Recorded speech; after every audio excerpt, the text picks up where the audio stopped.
안녕하세요. 고도원입니다. 제가 20대, 30대에 뿌리 깊은 나무 기자 생활을 한 적이 있습니다. 제가 뿌리 깊은 나무 기자가 됐을 때는 1975년 4월 긴급조치 9호 위반으로 제적을 당하고 정말 이력서도 받아주지 않는 그런 암울한 시대의 한 청년이었습니다. 여러 고생을 하다 70년대 후반에 뿌리 깊은 나무가 창간되면서 기자로 일할 수 있는 기회를 얻게 되었습니다. 얼마나 행복했는지 모릅니다. 첫 월급으로 10만 원인가를 받았어요. 그런데 이 글을 쓸 수 있게 해준 것만 해도 고마운데 돈까지 주네 하는 생각을 하면서 정말 열심히 일했습니다. 그게 저의 본격적인 글쟁이 작가 생활의 시작이었습니다. 정말 혼신의 힘을 다해서 글을 썼습니다. 그러나 그 행복도 잠깐이었습니다. 1980년 광주항쟁 직후에 군사정부에 의해서 그 좋은 잡지였던 뿌리 깊은 나무가 강제 폐간을 당했습니다. 그때 한창기 사장께서는 지금은 고인이 되셨습니다. 훗날 이 뿌리 깊은 나무 복간을 대비해서 기자들이 흩어지지 않게 해야 되겠다 해서 시작한 작업이 인문지리지 한국의 발견이었습니다.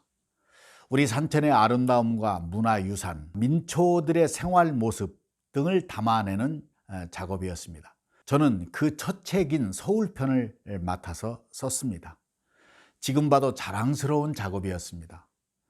통계와 수치에 잡히지 않는 80년대 서울, 그 서울 사람들의 삶과 감정, 문화, 역사, 경제, 애환 등을 잡아내려 노력했고 20세기의 택리지로 이어지기를 바랬습니다. 그렇게 해서 전 11권으로 묶여 출간되었습니다. 이 인문지리지 한국의 발견 전집은 제 서재에 꽂혀 있는 보물 같은 책이기도 합니다. 지금은 좀 구하기도 어렵게 됐습니다. 2021년 새해를 맞으면서 특별 기획으로 제가 쓴 서울편부터 한 권씩 차례로 소개해 드리려고 합니다. 출간된 지 40년이 지났지만 지금의 대한민국을 사는 우리의 모습과 과히 다르지 않습니다. 1980년대 돌아보면 강제 폐간으로 하루아침에 직장을 잃고 사회적으로도 암울했던 시기였습니다. 그러나 서울 곳곳을 누비면서 취재하고 글쓰고 의미 있는 책을 만든다는 이 한 가지 생각으로 행복했던 시절이기도 했습니다. 오랜만에 읽으니까 그때 사진과 글이 모두 되살아납니다. 여러분에게도 좋은 선물이 되기를 바랍니다. 서울편에 필자있던 저의 소개 부분을 한창기 사장께서 직접 써주셨습니다. 그 부분부터 읽어드리겠습니다. 이 책의 제2부는 서울을 이루는 구 17군데와 이 도시의 상징이라 할 수 있는 한강과 남산을 꼼꼼히 소개하는 기사들로 채워졌으니 그 모든 기사를 뿌리 깊은 나무 기자인 고도원 씨가 썼다. 그도 또한 서울의 많은 사람이 그러하듯이 대학에 진학할 때에야 비로소 서울길에 올라 10년이 넘게 이 도시에서 살아온 지방 출신이다. 그러나 그는 이미 두루 소문난 예리한 관찰력으로 이 책을 만들어 온 이태 동안에 걸쳐 산더미 같은 자료와 숱한 사람과 너른 서울 땅을 훑고 만나고 누비며 한 서울 공부 덕에 이제는 어디에 내놓아도 손색이 없는 서울 박사가 되었다. 한국의 발견, 한반도와 한국 사람, 서울. 이 책을 따돌림과 억누름을 받으면서도 청구도와 대동여지도 그리고 인문지리지 대동지지를 편찬한 이 나라 지리연구의 외로운 선구자, 고산자 김정호 선생에게 바칩니다. 서울은 만원이다. 오늘날의 서울에서 이 말처럼 흔해 빠진 말도 드물다. 말을 낳으면 제주도로 보내고 아들을 낳으면 서울로 보내라. 많은 뜻을 함축한 이 말도 또한 한국 사람에게는 더할 수 없이 진부한 속담에 든다. 그러나 이 속담의 힘은 이 순간에도 작용하고 있다. 아직도 낙도의 아이들에게 서울은 평생에 한 번 가볼 만한 동경의 대상이다. 이웃으로부터 촉망을 받는 시골 학생일수록 형편이 닿거나 말거나 그가 대학에 진학할 즈음에 맨 먼저 생각해 보는 것이 서울에서 대학을 다니는 일이다. 품은 뜻이 크고 높아서 촌구석에서 썩기가 아까운 이들도 그 뜻을 펴려고 서울길에 오른다. 시골 부자도 가진 재산을 더 빠르게 불려보려고 땅떼기를 팔아 서울길에 오른다. 가진 것이라곤 맨몸뿐이요. 재산도 재능도 없으며 날품팔이를 하는 이들마저 오히려 형편이 그렇기 때문에 더욱더 같은 값이면 서울에서 고생을 하러 이 도시로 몰려든다. 조선시대의 시골 청년이 나랏밥을 먹을 수 있는 자격을 따려고 보찜을 꾸려 올랐던 그 서울길은 보름길, 한 달길에서 반나절길, 몇 시간 길로 바뀌었을 뿐더러 가파르고 위험하고 좁은 고갯길, 뱃길, 샛길에서 넓고 곧고 빠른 고속도로, 철길, 비행기길로 바뀌었을 망정 한국 사람에게는 의욕 있고 경쟁심이 있는 얘기는 특히 더 언제나 활짝 열려온 성공의 길, 더러는 실패의 길도 되는 임에는 변함이 없다.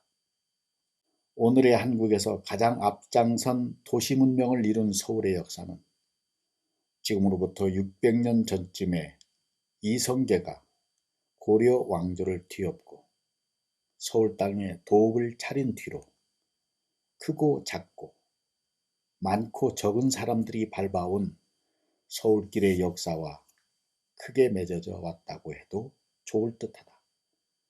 그와 마찬가지로 서울의 문화와 풍속과 전통도 큰 줄기는 그 서울길에 올랐던 방방곡곡의 많은 사람들이 세웠다고 할 수 있다.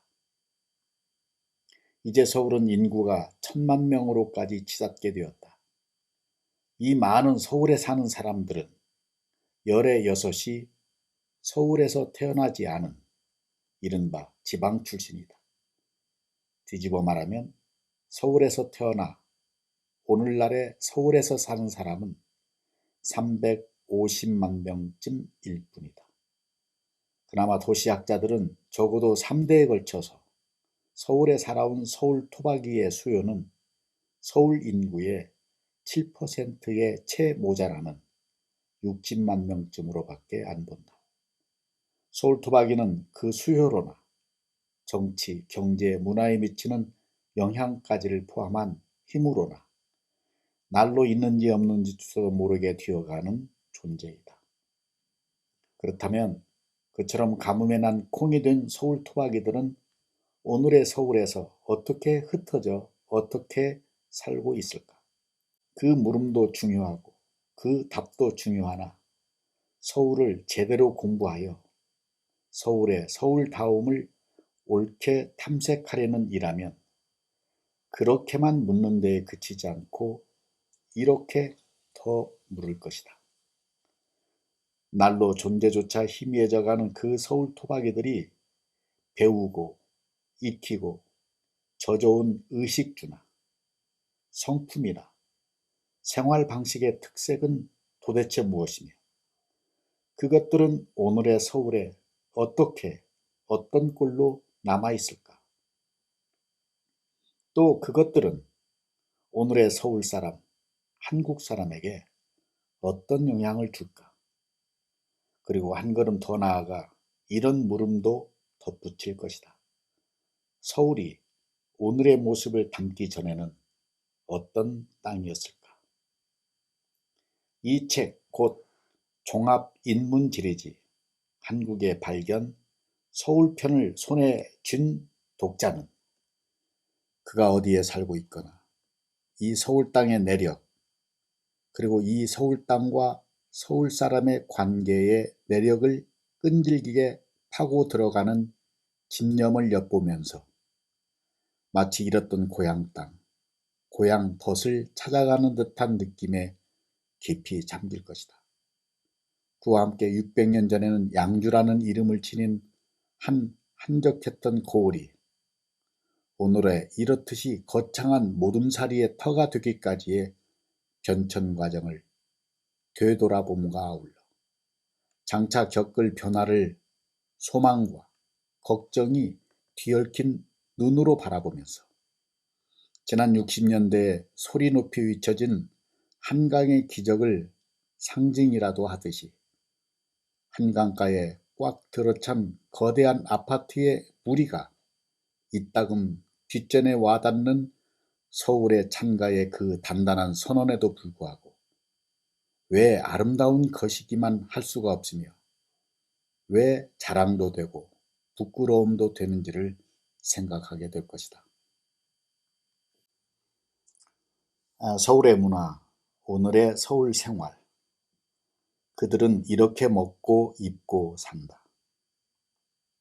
조선 왕조 말기부터 서울의 지도층 사이에서 잊혀지기 시작한 개화사상과 이 나라를 강점하여 지배한 일본 제국주의자들의 한국 문화 말살 정책은 목적이야 서로 달랐지만 신식 숭배의 바람을 이 나라 민중의 머릿속에 불어넣기로는 마찬가지였다. 그래야 일본 제국주의자들이 저희들의 속셈을 채우느라고 한반도에 서울에 재촉한 변화와 그전부터 개화주의자들이 이 땅 사람들에게 받아들이자고 당부하였던 변화가 적어도 겉으로는 크게 일치하여 일본화와 일본식의 서구화가 큰 저항 없이 서울에서 득세하였다. 그러는 동안에 신식 문물이 비판 없이 받아들여지고 구식 문물은 좋은 것마저도 부끄러운 것으로 치는 풍조가 일었으니 서울에서 전통 문화가 와해되기 시작한 때는 이맛적이 아니라 일본 제국주의 시대였다. 8.15 해방을 누리고 6.25 난리를 겪은 뒤로 서울 사람들은 미국 문화와 미국식 문화를 새로운 생활 규범으로 받아들이기 시작했다.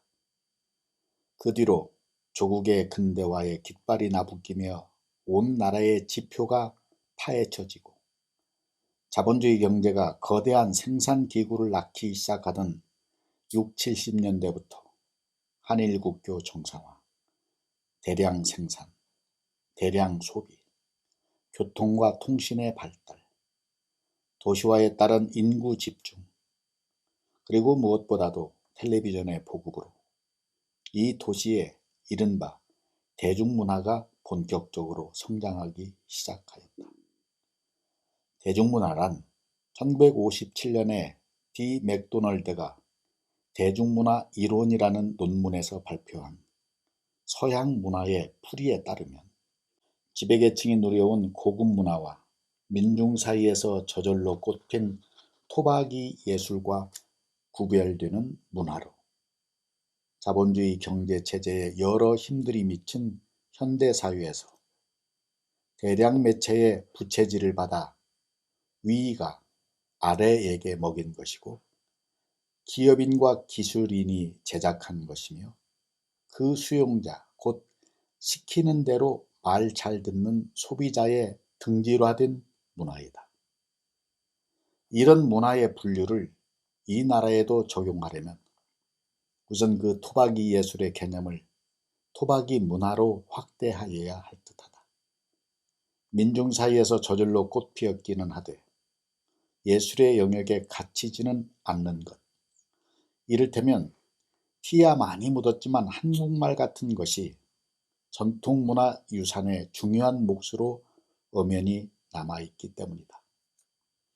그리하여 왕조시대의 양반, 식자, 부자가 누리는 중국식 문화소산, 곧 현대사회에까지 남아있는 유교윤리, 사서삼경, 궁중음악 같은 것이 고급 문화의 소산이고 굿거리와 판소리와 지은이를 알 수 없는 고대 소설이 이 토박이 문화의 유산이라면 80년대에 이 나라의 젊은이들에게 소리의 영웅이 된 조용필 씨는 비록 그가 부르는 못 찾겠다 꾀꼬리의 이름이 이 나라의 민속놀이인 숨바꼭질에서 나왔을 망정 대중문화의 아들이라고 할 수 있겠다.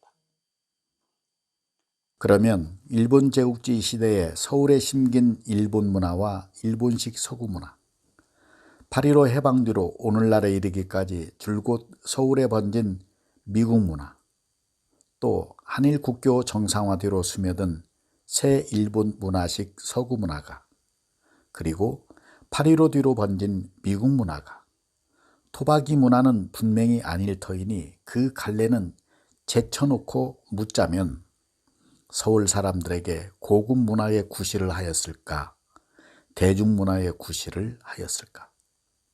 일본 제국주의 시대에 이 도시에 접붙여진 일본 문화의 몇몇 양식이 조선왕조 시대의 중국 문화를 대신하여 또는 거기에 덧붙여져서 서울의 새 고급 문화 양식으로 등장하였을 터임도 이 도시에 부려진 미국 문화 꾸러미 속에 고급 문화 양식인 서양의 고전 음악, 새 고급 문화 규범으로 등장한 서양식 예절 같은 것이 들어 있었음도 사실이다. 그러나 개화기 때부터 오늘까지 주로 이 두 나라에서 들어온 외래 문화는 흔히 서울에 다다라 포장이 풀리기 전에 이미 제 나라에서 대중문화에 딱지가 붙은 것들이었다. 이것들이 덜어는 과분하게 고급 문화 대접을 받기조차 하면서 이 도시에 그대로 번졌고 고스란히 새끼를 치거나 특이를 낳거나 변신을 하거나 하면서 오늘날에 번진 서울의 대중문화의 큰 몫을 차지하게 된 것만은 사실이다.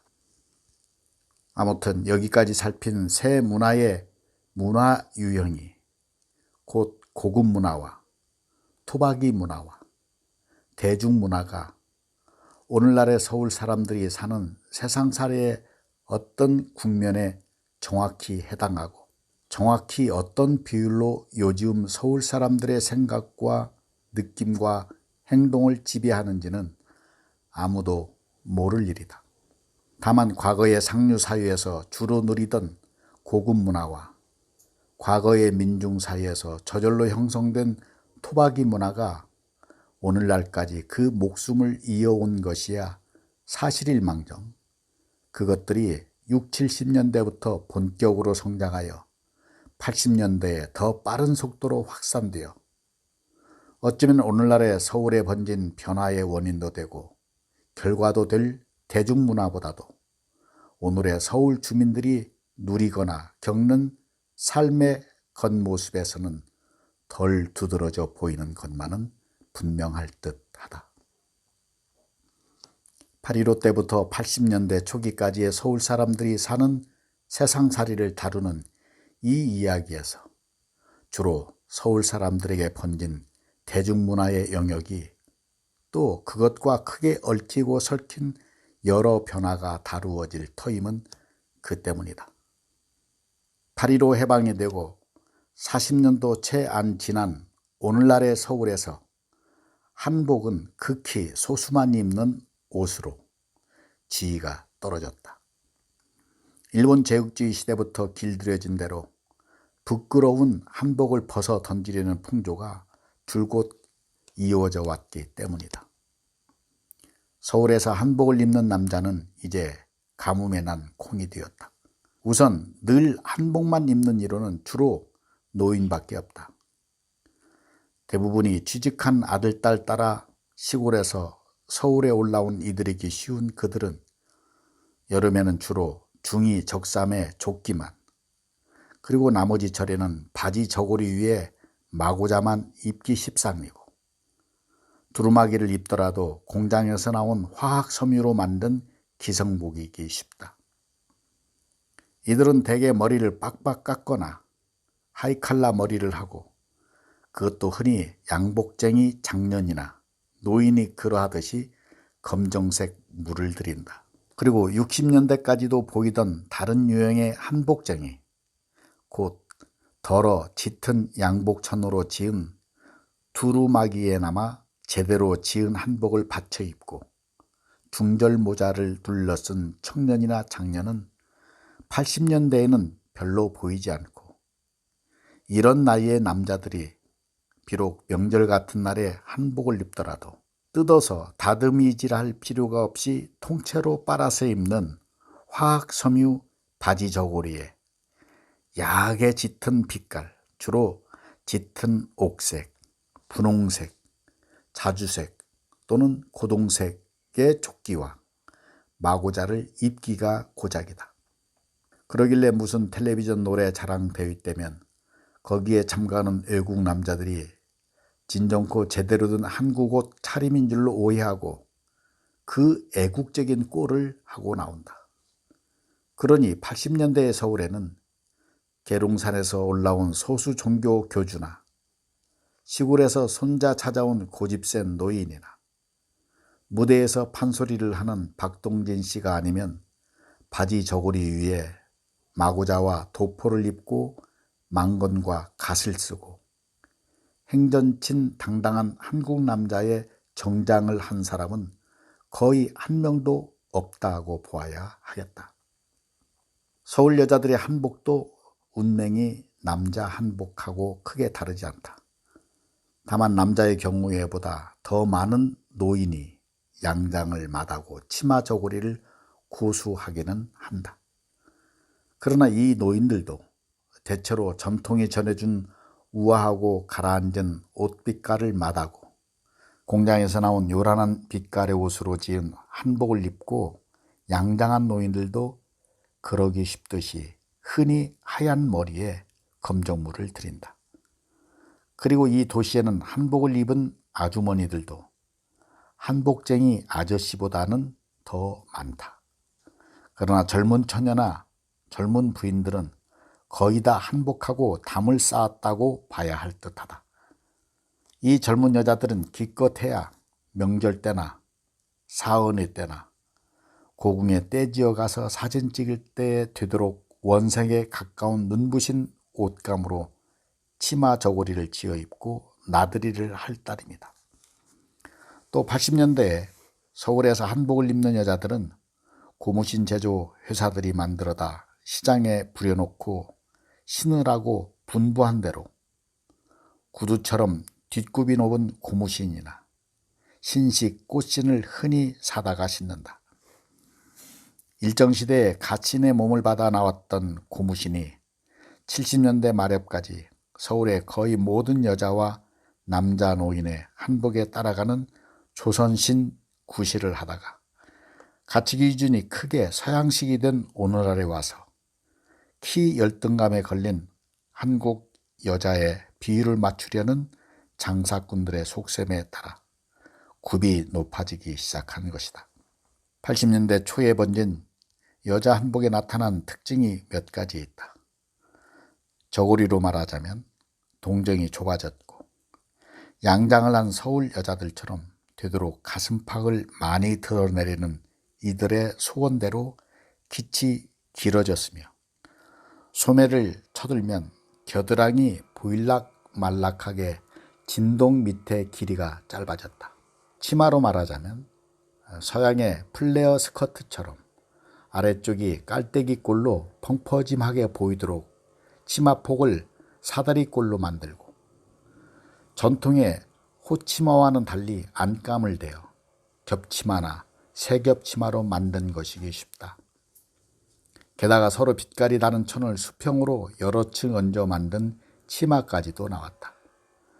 그리고 옛날에 머리와 어깨 위에 걸치던 나들이 겉옷인 쓰개치마, 장옷 또는 천의 몸을 이어받아 일정 시대부터 4.19까지 유행하던 여자 두루마기는 5.16 혁명 무렵부터 점차로 사라지기 시작하여 근래에는 완전히 없어지다시피 했다.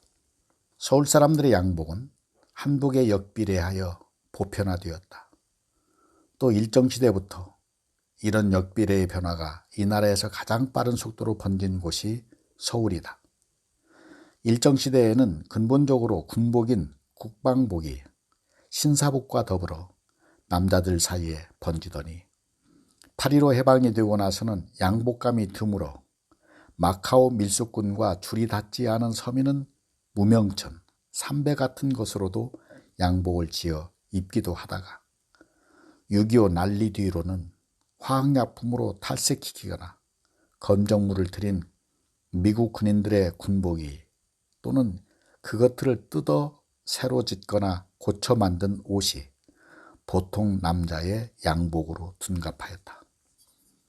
그러나 50년대 후반부터 있는 사람들은 밀수꾼의 손과 PX에서 흘러나온 외국 천으로 양복을 많이 지어 입었고 보통 사람들은 국산 양복천으로 지은 양복 또는 좀 더 비싸나마 미국 구호물자로 들여온 헌 양복을 즐겨 입었다. 그러다가 60년대부터 국산 양복감이 품질이 현저하게 개선되고 기업체들의 광고로 소비가 부추겨져서 많은 서울 남자들이 말쑥한 양복 차림을 할 수 있게 되었다. 다만 노동자들과 많은 대학생들은 계속해서 물들인 군복을 평상복으로 입었다. 그 뒤로 70년대 후반기에 들어 큰 기업체에서 국산 기성복을 만들어 팔기 시작하였으니 사람들은 몸에 꽤 잘 맞는 신사복과 막옷을 가게에서 사 입기 시작하였다. 서울 사람들은 일정시대부터 6.25 난리 뒤까지는 주로 기치 넓은 양복 저고리를 입다가 6.25 난리가 끝난 뒤부터는 기시 좁은 양복 저고리를 입었다.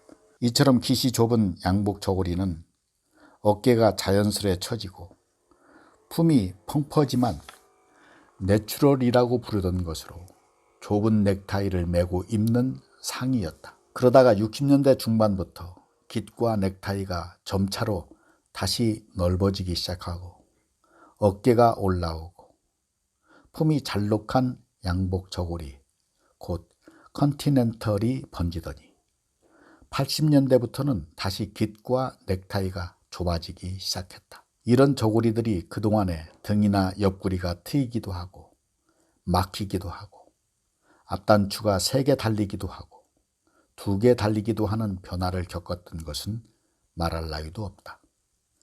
그리고 이런 양복 저고리의 변화와 함께 그동안의 바지도 변화가 다양했다. 50년대 중반부터 특히 젊은이들 사이에 나팔바지, 곧 허벅지는 꼭 재고 무릎 아래는 나팔처럼 확 퍼진 바지가 유행하더니 그 뒤로 가랭이 좁은 홀테 바지가 유행하기도 했다. 바지 가랭이가 길어지기도 하고 짧아지기도 했다. 허리춤이 높아지기도 하고 낮아지기도 했다. 허리춤에 주름이 접혀지기도 하고 없어지기도 했다. 또 가랭이 끝에 가후라를 넣기도 하고 없애기도 하다가 80년대 초기에는 거의 모든 서울 남자의 바지 가랑이에 가후라가 없어졌다. 50년대 말렵까지 서울 남자들이 입는 양복은 색깔이 거의 다 회색, 검정색 또는 남색이었다. 이 전통은 60년대부터 점차로 무너져 가라앉은 중간색이 보편화되었다. 다만 공무원과 국영기업체의 직원만은 보통 사람들보다 더 짧게 깎은 머리와 함께 아직도 회색, 검정색 또는 남색의 양복을 고수하고 있어 어디에서나 그 정체가 금세 드러나기 쉽다. 서울 종로구, 서울의 종갓집. 조선시대의 시골 학생이 나랏밥을 먹을 수 있는 자격을 따려고 괴나리 보찜을 꾸려 올랐다던 한양길의 한양은 다름 아닌 오늘날의 종로구이다. 이미 찾기가 꽤 힘들어져 버린 알짜 서울 토박이는 대체로 이 구 땅이나 그 언저리에 부락을 이루고 살았던 양반과 중인 계급의 후손들이다. 서울말, 서울기질, 서울인심도 이렇게 보면 종로말, 종로기질, 종로인심인 셈이다. 한국의 옛것과 새 것을 가장 잘 집약해서 함께 보여주는 곳으로 이 구를 따를 만한 데가 드물다.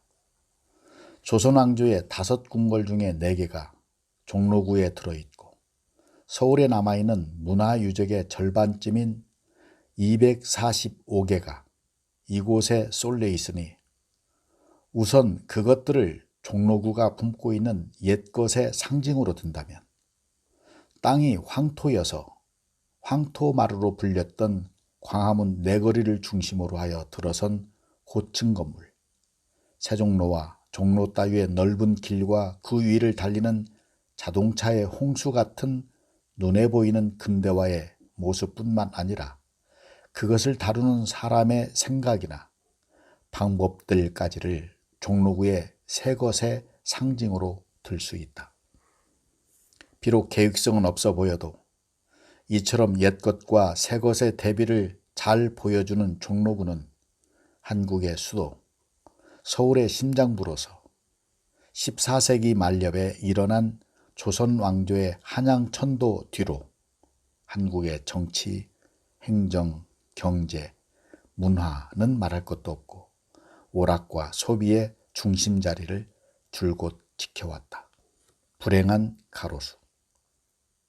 행정구역의 변화가 대체로 적었던 종로구는 고급 주택들이 많이 모여있는 부암동과 평창동을 서대문구로부터 1975년에 흡수함으로써 땅의 덩지를 거의 곱절로 넓혔다.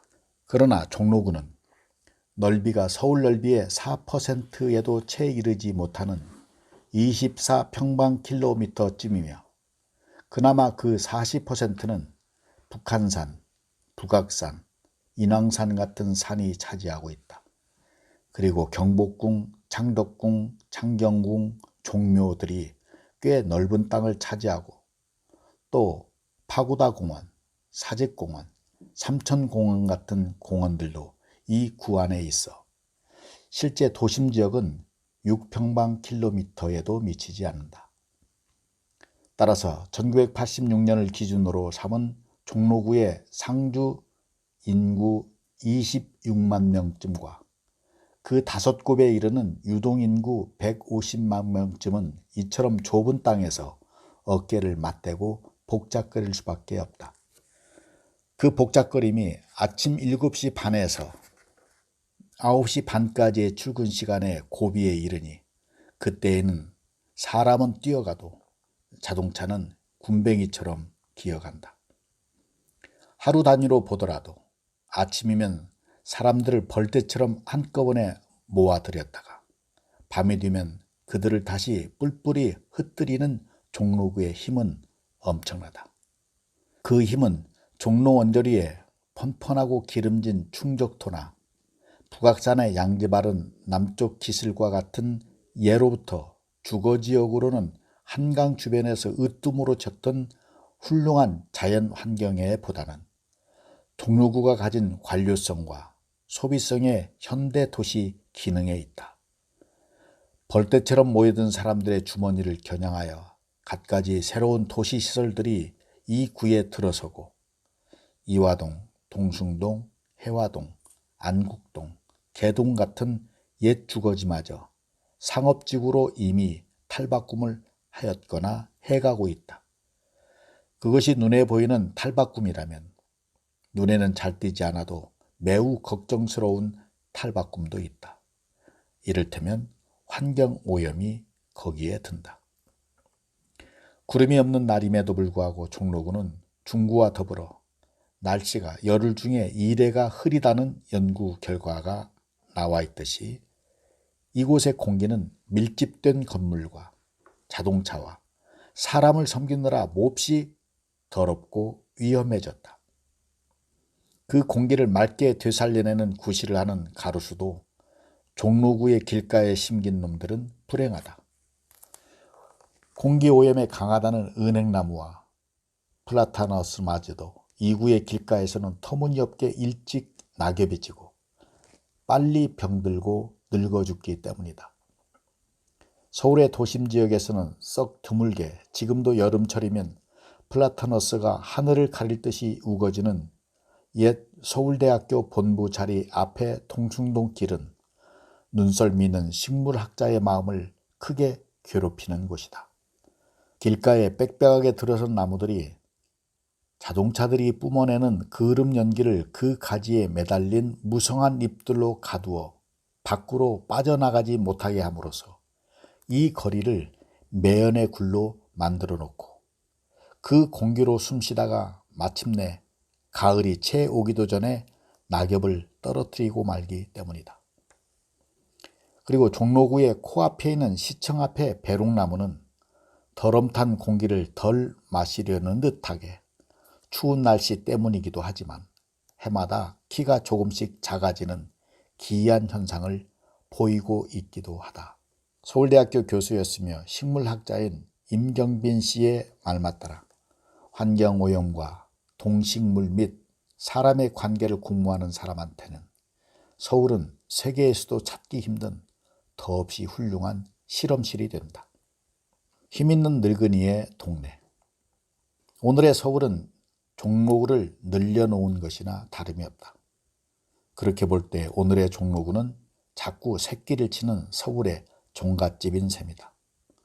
서울의 모든 것을 죄다 끌어안고 있기에는 뒤따르는 문제가 너무 많았음을 알고 종로구는 제가 가진 기능이나 시설 중의 일부를 70년대 중반을 기점으로 하여 새 땅에 재급내왔다.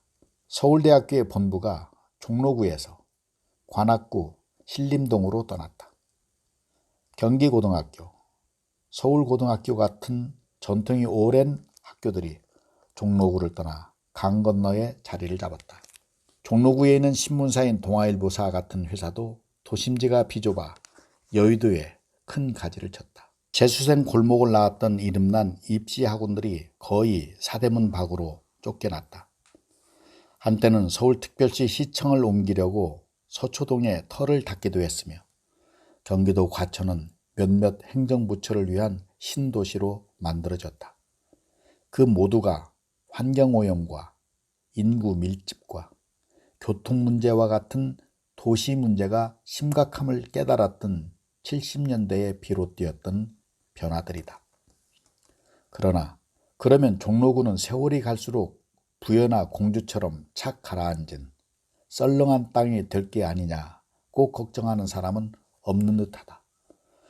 오히려 학교들이 팔고 간 땅의 새 임자가 본디 품었던 속셈대로 학교 울타리에 바싹 붙은 기와집들까지 더 사서 거대하고 차디찬 건물들을 세우려고 든 기세를 안타까워하는 사람만 얼마쯤이 있을 뿐이다. 지난 60년대를 고비로 해서 종로구의 상주 인구는 해마다 적을 때에는 몇천 명에서 많을 때에는 10,000명이 넘게 줄어들었다. 이것은 종로구에 들어오는 이삿짐보다 빠져나가는 이삿짐이 더 많음을 뜻한다. 그리고 그 빠져나가는 이삿짐의 주인들로는 늙은 사람보다 젊은 사람들이 더 많아서 상대적으로 종로구는 주로 늙은 사람들이 많이 남아있는 곳이 되고 말았다. 움직임의 폭과 양이 큰 젊은 계층의 사람이 일터는 종로구에서 찾고 잠자리는 공기 좋고 집값이 싼 종로구 밖에서 찾음으로써 종로구의 상주 인구의 나이는 지금도 늙어가고 있다. 그러나 서울에서 평균 나이가 높음은 경제 능력이 높음으로 이어지기도 한다. 그것은 꽤 젊은 나이에 여러 분야에서 크게 득세하는 수가 많은 최근의 경향을 제쳐놓고 말하면 대체로 나이가 들어야 비로소 회사의 간부 자리에 오를 수가 있어 왔고 변호사, 회계사, 의사와 같은 전문인의 직업에서 성공하는 것도 나이와 깊은 관계가 있어 왔기 때문이다. 그러니까 종로구에 남은 늙은이는 양로원에 가야 할 일거리 없는 사람들이 아니라 아직도 활동하는 힘있는 늙은이들로 봐야 옳다. 종로구는 그 기능에서 지역이 크게 세수는 아닌다. 그 하나는 중앙청 앞에 세종로를 중심으로 한 이른바 관청지역이다. 조선시대로부터 이 나라의 중심 행정기관이 이 길에 자리 잡았으니 청와대, 정부종합청사 등이 여기에 있으며 86년에 국립중앙박물관이 되기 전까지 중앙청이 또한 여기에 있었다. 다른 하나는 세종로로부터 동대문까지의 길이가 1180m쯤인 종로길이 그 옆에 청계로와 함께 중심을 이룬 상가지역이다. 이곳은 나라 안에서 역사가 가장 깊고 길이도 가장 긴 상가지구이다. 또 하나는 주택지역이다. 이 주택지역은 다시 두 덩어리로 나뉘어 조선시대부터 이루어진 전통주택지역과 대체로 해방 뒤에 이루어진 새 주택지역을 드러낸다.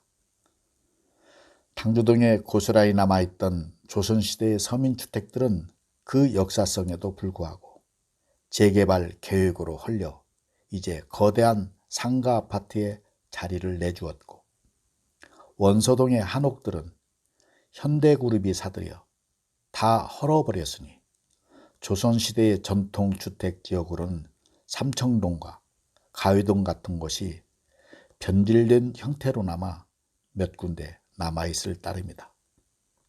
새 주택지역으로는 해방과 6.25 뒤에 더욱더 번성해진 장신동이나 무학동 일대의 서민주택 밀집 지역이 북악산과 인왕산 사이의 고개에 세워진 자화문 너머의 부함동, 세검정동, 평창동 일대의 신흥 고급 주택지역과 함께 현대를 상징하는 종로의 두 주택지역으로 견지어질 수 있을 것이다.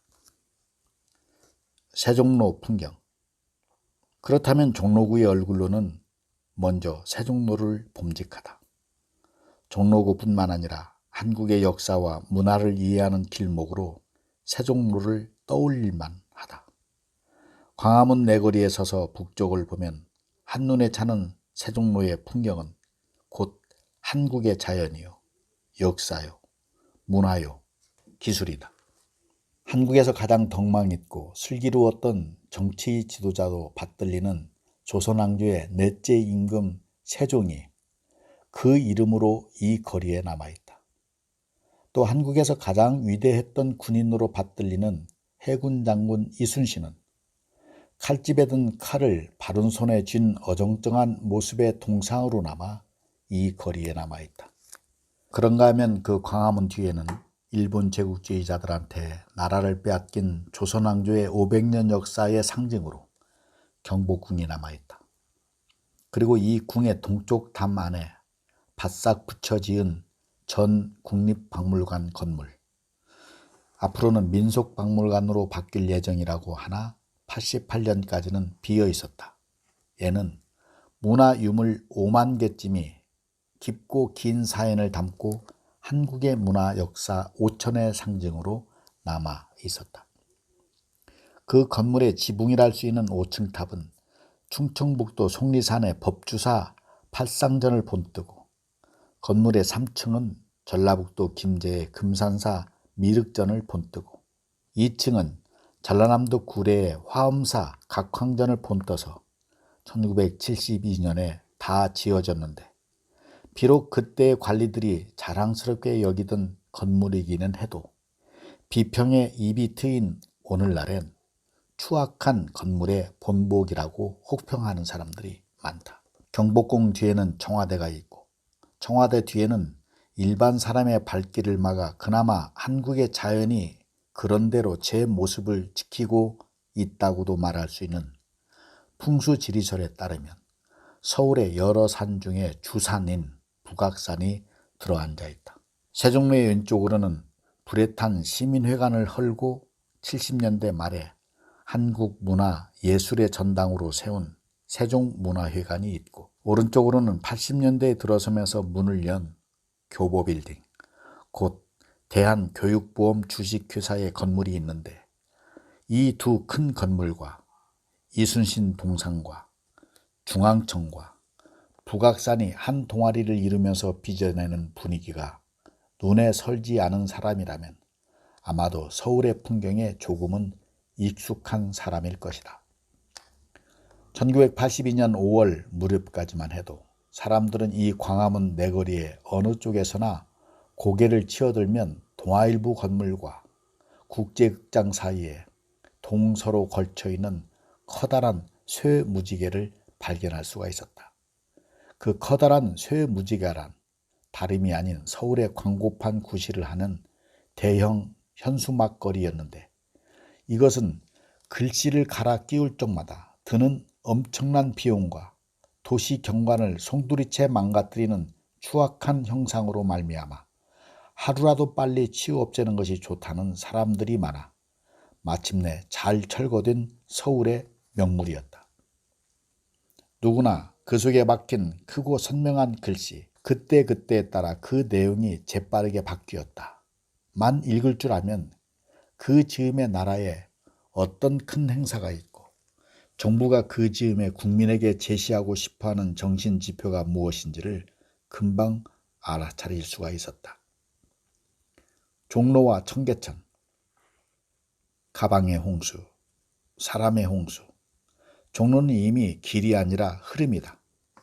구두를 밟히고 가방 모서리에 찔려도 얼굴을 붉힐 일이 못 된다. 그냥 흘러가야 한다. 길이 좁다거나 웬 사람이 이렇게 많으냐고 짜증을 부린다거나 해서는 건강을 지켜나가기가 어렵다. 그뿐일까? 넓히고 넓힌 찻길에는 차가 홍수처럼 흘러간다. 그 땅 밑으로는 또 지하철이 오간다. 서울은 이처럼 모든 수송수단을 다 동원하여 그것들이 저마다 퍼져나가도 사람을 감당해내지 못한다. 서울은 그 중에서도 종로는 압력을 견디지 못해 부풀어 오른 혈관이다. 파구다 공원이라는 글에서 한국일보 문화부장 정가령치는 70년대 끝무렵의 종로를 그렇게 요약했다. 동아일보의 한 부지런한 사회부 기자의 한 조사에 따르면 종로 2가의 화신백화점 앞길을 1980년 가을에 평일 낮에 행인이 1분에 170명이 지나갔다. 이런 비율로 하루 16시간 동안을 계산해보면 폭이 7m인 한 길 위로 하루에 자그마치 제주시의 인구와 맞먹는 16만 명이 넘게 지나갔던 셈이니 낮과 밤을 가리지 않고 가장 다양한 직업의 사람들이 가장 다양한 목적으로 모여들어 바쁜 듯이 움직이는 곳이 종로다. 안성판 춘향전에도 이런 구절이 나온다. 얼굴은 도련님이 분명하나 의복은 종로의 상거지라 무삼일로 절이 된고. 돈 많은 종로, 오늘의 종로 2가 언저리이다. 예 가게 주인들을 바라보고 모여든 거지들이 좀 많지 않고서야 거지의 등급이 매겨졌을 턱이 없고 그것이 남원 같은 시골의 색시입에서 되살아났을 턱이 없었겠다. 종로 일대가 유기전 곧 조선정부에서 지정해준 대로 포목, 무명, 명주, 종이, 모시, 생선들을 팔았던 곳이었으니 조선시대에도 그런 거지들 말고도 사람들이 많이 드나들었음은 쉬 짐작할 수 있다.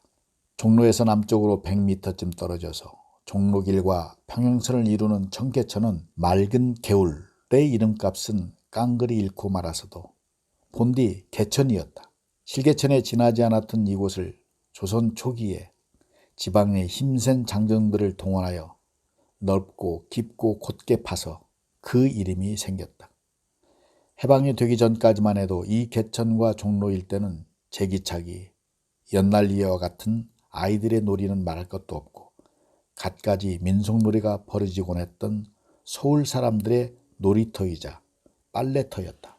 그러나 그런 모습의 청계천을 직접으로 아는 사람은 이제 매우 늙었거나 죽었다.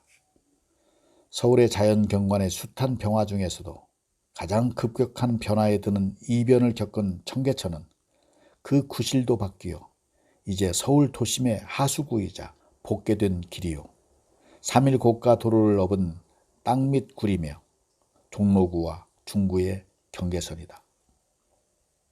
그리고 이렇게 변화된 청계천은 다양한 모습이 몇 마디로 만족스럽게 설명되기는 어려우나 종로와 을지로 그리고 퇴계로와 함께 그 위의 길이 서울의 동부와 서부로 잇는 중요한 간선도로이자 서울의 혈관임만은 분명하다.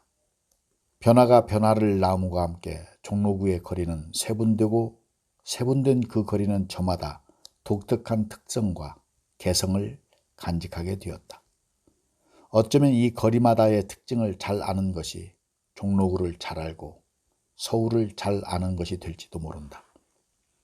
종로와 청계로 일대에는 지역마다에서 독특한 성격을 가지고 그 성격에 맞는 사람들을 끌어들이는 힘이 강한 전문 상가들이 기능의 유대를 가지고 제 성격을 더 전문화하여 잘하고 있다. 이를테면 청진동의 해장국집과 빈대떡집을 비롯하여 종로 2가의 책방, 제과점, 귀금속 가게와 종로 3가의 여러 극장, 종로 4가와 5가 사이의 한의원과 한약방, 뒤에 다시 말할 인사동과 관운동과 사감동의 골동품 가게 또는 화랑, 종로 3가에서 청계천 3가까지 사이에 걸쳐있는 자동차 부속품 가게, 청계천 3가의 전기용품 가게, 청계천 1가와 2가의 공구 가게, 종로 5가와 6가의 씨앗 가게와 농약방, 신문로의 접고런 의수조 가게, 와룡동의 고급 요정들은 종로구의 상업활동이 드러내는 다양한 얼굴이다. 전라도 남원 땅 처녀 춘향의 마음을 사로잡은 이도령의 본가가 어디였는지가 춘향전의 들머리에 나온다. 이때 삼청동에 한 양반이 있으되 성은 이요 이름은 한규라. 오늘의 서울에서 아파트 동네하면 잠시를 먼저 머리에 떠올리듯이 조선 사람들은 양반 동네하면 먼저 종로구의 삼청동 둘레를 떠올렸음직도 하다. 아래대와 우대. 조선시대의 서울 사람들은 성안을 크게 세 마을로 나누어 각각 북촌, 남촌, 중촌이라 이르기도 했다. 청계천을 사이에 두고 그 북쪽 성안, 곧 오늘의 종로구쯤을 가리켰던 북촌에는 대체로 그 시대에 실권을 쥔 높은 벼슬아치들이 많이 살아 양반 동네로 통했고, 그 남쪽 성안, 곧 오늘의 중구쯤을 가리켰던 남촌에는 대체로 벼슬자리가 당장엔 없거나 그리 높지 않은 관리들과 엄연히 양반이었으면서도 그 시대에는 그리 큰 대접을 받지 못했던 군인 계층들이 많이 살았고, 오늘의 청계천 언저리를 가리켰던 중촌에는 대체로 중인 계층이, 그것도 오늘의 종로를 중심으로 펼쳐졌던 유기전 언저리에서 장사하는 돈 많은 상인들이 많이 살았다. 특히 오늘의 삼청동 둘레는 고관 대작들이 모여 살던 북촌의 중심 동네였다. 그런 만큼 춘향전에서 삼청동이 이도령의 본가가 있는 양반 동네의 무대가 된 것도 이상할 것은 없다. 서울 속담에 옥동같이 춥다라는 것이 있다. 옥동은 옥인동의 준말인데, 옥동에서는 인왕산에서 바람이 춥게 불어닥친다는 뜻이지만 실상은 옥동에는 무서운 양반들이 살기 때문에 떨린다는 뜻이 들어있다. 삼청동의 풍속도. 이 북촌과 우대의 흔적이 여러 형태로 종로구에 머물러 있다. 가요동과 삼청동과 개동과 원서동과 안국동, 그리고 팔판동과 소격동 일대에는 비록 일본 제국주의 시대로부터 불어온 신식바람을 탄 엉뚱한 잔손질로 그 본디 생김새가 많이 닫혀서 참다운 조선집이 하나도 남지를 않았다고 안타까워하는 사람이 있긴 해도, 그 어느 곳보다도 조선 기와집다운 기와집이 얼마쯤 변질된 모습으로나마 많이 남아있다. 그와 함께 이 일대에는 아직도 몹시 좁고 꼬불꼬불해서 좀 불편하나마 사방팔방으로 뚫린 한국의 전통적인 골목들이 잘 남아있다. 이 일대가 조선시대로부터 지금까지 나라에서 지체가 가장 높은 이들이 살아왔던 곳임은 더 말할 것도 없다. 또 그들과 함께 진짜 부자와 진짜 세도가들이 바로 이 둘레에서 살아왔음도 부인할 수 없다. 그것도 전통축에 든다면 그 전통은 5.16 뒤까지도 이어왔다. 그래서 한때에는 이 일대가 세력의 각축장이라는 말로 표현되기도 했다. 나라의 변혁일 때마다 느닷없이 집주인이 바뀌어버리곤 하는 경향을 빗대서 생겨난 말이다. 바뀐 권력과 함께 들어선 새로운 계층의 사람들은 이 일대의 집을 사들여 이를테면 삼청동 사람이 됨으로써 그 전통까지 사들였다고 믿었고, 다시 새로운 세력에 밀려나는 형편이 되면 모름지기 경제의 힘까지 잃어 어쩔 수 없이 새 세력에 집을 팔아넘기고 이 동네를 떠나야 했던 것이다. 동숭동의 문화거리. 문화활동은 큰 의미로는 사람의 일상생활, 곧 먹고 입고 자는 활동을 이루겠으나 그보다는 아무래도 그 기본 생활을 더욱더 윤택하게 하는 바탕이 되는 삶의 양식과 생각을 글이나 그림이나 소리나 몸짓으로 나타내는 활동을 일컫는 것이며, 또 그것을 읽고 보고 듣는 활동을 가리킨다. 그런 문화활동이 어느 일정한 장소에서 짜임새 있게 이루어질 때 그 공간은 문화지역 또는 문화의 거리가 된다.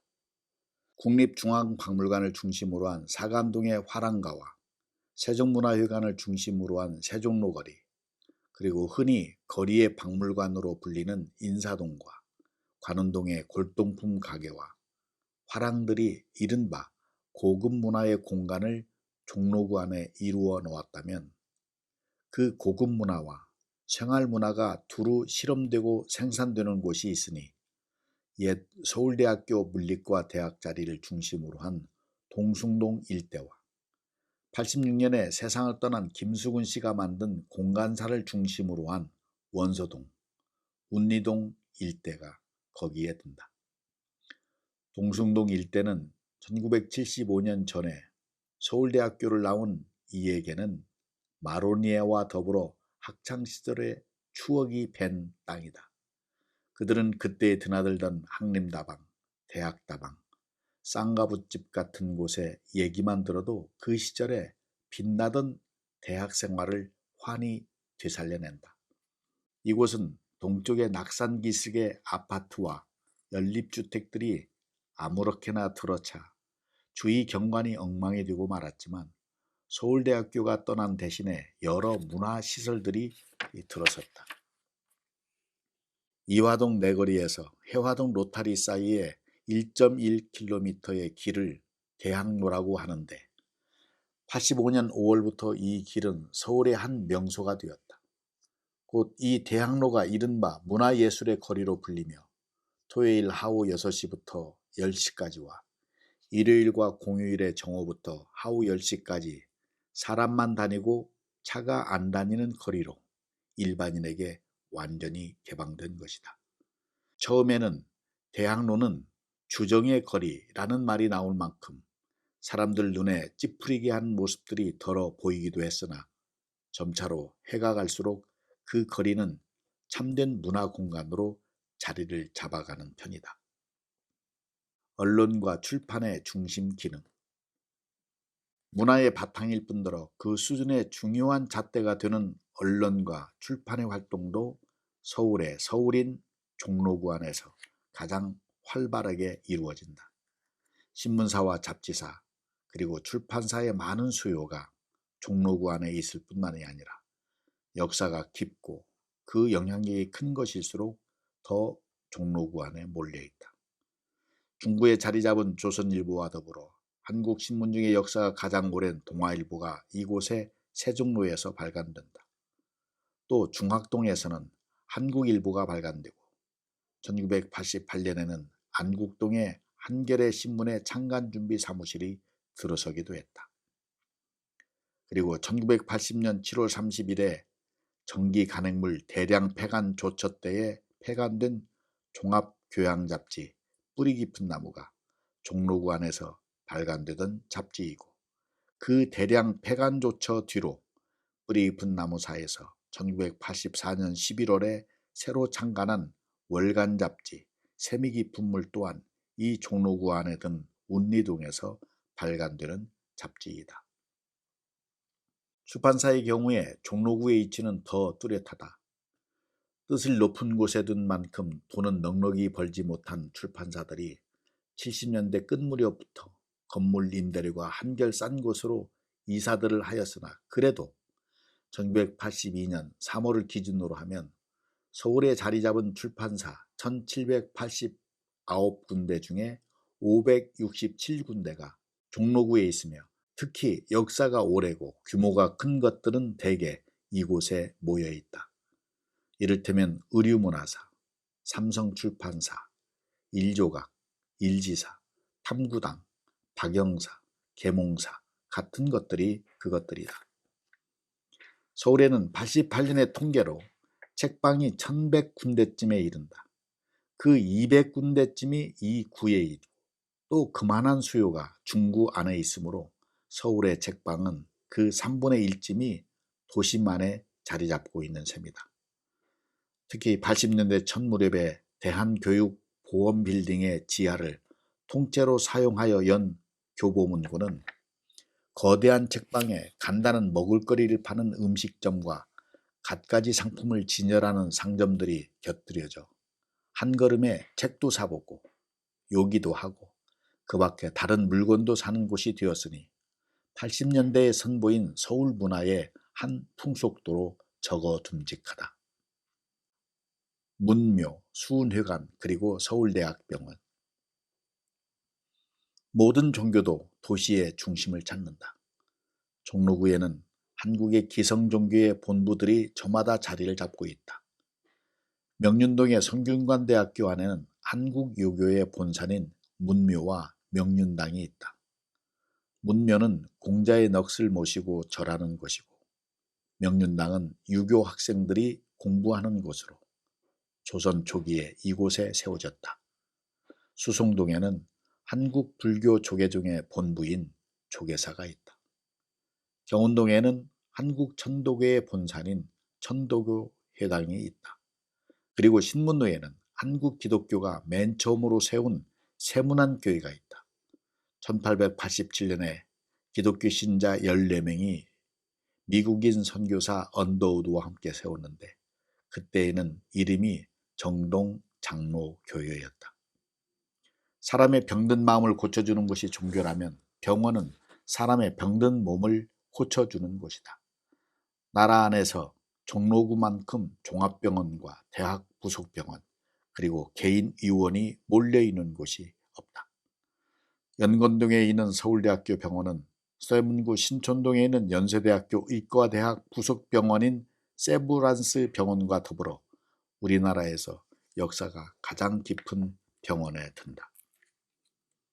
한국을 제대로 유람한 듯한 외국 사람 둘이 말을 나누다가 다음과 같은 뜻의 결론 하나를 얻었다는 글이 있다. 한국의 시장을 보지 않고 한국을 봤다고 할 수는 없다. 그 외국 사람들도 잘 보았듯이 시장에는 모름지기 그 사회, 그 시대의 민중의 숨결과 삶과 살림이 배어있다. 종로 5가에 자리 잡은 동대문 시장은 그런 한국 시장의 본보기이다. 고양이 뿔도 판다는 동대문 시장. 서울 시민의 살림의 젖줄이자 한국 서민 경제의 잣대이기도 한 동대문 시장은 그 규모와 넓이와 거래량이 우리나라에서 가장 크고 많은 대중시장이며 역사도 가장 깊다. 동대문 시장은 1905년에 문을 연 뒤로 6.25 뒤부터 지난 60년대 후반까지의 가장 호황을 누렸으나 그 뒤로 시장이 점차로 전문화되고 큰 백화점이 잇따라 문을 열어 사람의 소비 습관이 바뀜에 따라 산매 시장으로서의 세력이 좀 줄어들긴 했다. 동대문 시장은 광장시장뿐만이 아니라 평화시장, 중부시장, 방산시장, 세웅상가, 동대문 종합시장을 통틀어 일컫는 시장이다. 돈만 주면 고양이 뿔도 판다는 우스갯소리에 이 시장에서 다루는 상품의 가짓수가 많음이 잘 나타나 있다. 유서 깊은 새 공원. 종로구에는 이름난 공원이 셋이 있다. 첫째는 종로 2가의 길가에는 파고다 공원으로, 이 공원에는 한국 민중의 힘과 의지와 혼이 배어 있다.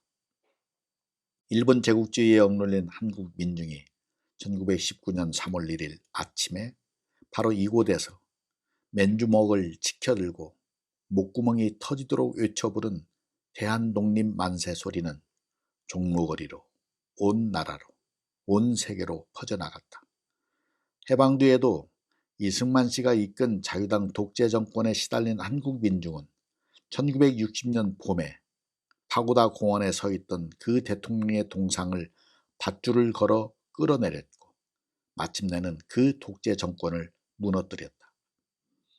파고다 공원은 해방 직후까지만 해도 탑골공원 또는 탑동공원으로 불렸다.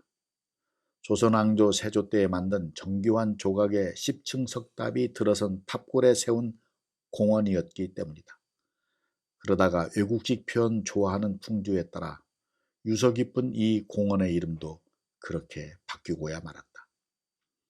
탑골은 세조가 고려 때부터 흥복사라는 이름으로 내려오던 절을 크게 늘려 방금 말한 10층 석탑과 함께 세운 절인 원각사가 있던 곳이다. 그러나 여자를 좋아했다는 연산군이 서울의 성 안에서 규모가 가장 컸던 이 절을 헐어내고 그 자리에 새 건물들을 지어 전국에서 뽑아올린 기생들의 숙소로 삼아버렸다. 그리고 그 뒤를 이어 임금자리에 오른 중종은 그 기생집들을 다시 헐어버리고 거기에서 나온 제목으로 여염집을 짓게 함으로써 이곳은 오랫동안 빈터로 있어왔다.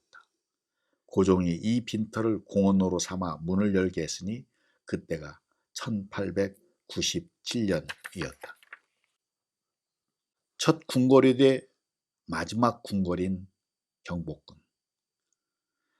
나무가 적기 때문에도 더욱 더 메말라 보이는 서울의 도심에서 도시의 숲에 구실을 하고 있는 것이 있으니 그것은 조선 왕조의 여러 궁들이다. 이 궁들은 조선 왕조의 500년 역사가 서리서리 밴 역사의 유적이라는 데에 더 깊은 뜻이 있다. 조선시대의 5궁이라고 하면 경복궁, 창덕궁, 창경궁, 덕수궁, 경희궁을 이른다. 그 중에서 경복궁만이 정궁으로 지어졌고 남은 4궁은 모두 이궁 또는 별궁으로 지어졌는데 여기에 종묘와 사직단을 더하여 7궁으로 꼽기도 한다.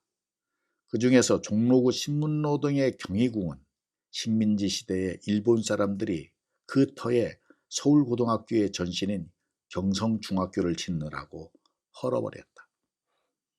경복궁은 이성계가 조선왕조를 일으키고 오늘의 서울에 처음으로 지은 만큼 역사는 가장 깊으나 임진왜란 때에 깡그리 불타버려 273년 동안이나 버려져 온 빈터에 1868년에 대원군이 갖가지 어려움을 무릅쓰고 4해 동안의 공사 끝에 오늘의 경복궁을 다시 지었으므로 건축물만을 두고 보면 조선왕조의 여러 궁 중에서 가장 새로운 궁이다. 이 궁은 그 뒤에 일본 제국주의자들의 손에 그 일부가 헐려 조선 총독부 건물이 들어섰고 또 이 궁 울타리의 동쪽 모서리에 망루로 세워졌던 동십자각은 세종로에서 삼청동으로 들어가는 내거리에 6.25 전쟁 때에 맞은 총알 자국을 그대로 드러낸 채로 서 있고 그 맞은편 서쪽에 서 있어야 할 서십자각은 일본 제국주의자들의 손에 헐려 흔적도 없이 되고 말았다. 세검정의 손재영 씨 집. 한편으로 종로구 안에는 지은 지는 비록 얼마 되지 않았으나 많은 사람의 관심을 끄는 조선집 하나가 있다. 세검정으로 꺾어들기 전에 한길 은편에 앉아있는 손재영 씨 한옥이 바로 그것이다.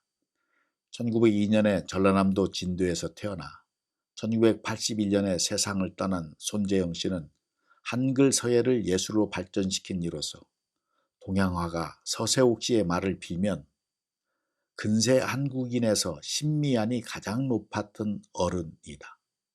그는 이 집을 지으려고 30에 가까이 제목과 기와들을 모은 뒤에 집 짓기를 1963년에 시작하여 1969년에 마쳤다. 그는 제목과 기와들을 모을 때 전국에 수소문하여 조선집다운 조선집이 헐릴 적마다 쫓아가서 그것들을 사모았고 역사의 유물이 헐려 없어지는 것을 안타까워하여 덕수궁이 헐릴 때에는 그 돌들을 30트럭이나 실어 날랐는가 하면 궁정동의 칠궁의 일부가 헐릴 적에도 또 옥인동에 있었던 이완용의 별장이 헐릴 때에도 그와 같이 하였다. 그러나 그는 헐리는 집에서 아무 것이나 되는 대로 사들인 것이 아니라 기둥 하나, 돌 하나, 기와장 하나도 지을 집에 구색에 맞추어 모았고 어느 때는 창틀 하나를 찾느라고 한 해 동안을 곳곳을 돌아다니기도 했다고 한다. 특히 헐리는 대원군의 별장, 자하문 밖 부암동에 있었던 것으로 본디 철종 임금 때에 영의정을 지낸 안동 김씨 김흥근의 별장이었다고 한다. 이 별당을 이 집 우란에 그대로 옮길 적에는 벽돌 한 장 한 장에 낱낱이 번호를 매겨 하나도 뒤바뀜이 없게 했다고 한다. 그런 갖가지 문화유상을 품고 있는 종로구는 그 자체가 곧 서울의 아니 한국의 문화유적의 덩어리이다. 종로구에 대는 도시계획의 손에 조심성이 깃들어야 하는 까닭이 여기에 있다. 서울의 본디 모습과 그 위에 쌓여온 서울의 역사와 서울의 서울다운 경관을 묻는 우리의 뒷세대에게 보여줄 서울의 종갓집이 바로 종로구 땅이기 때문이다.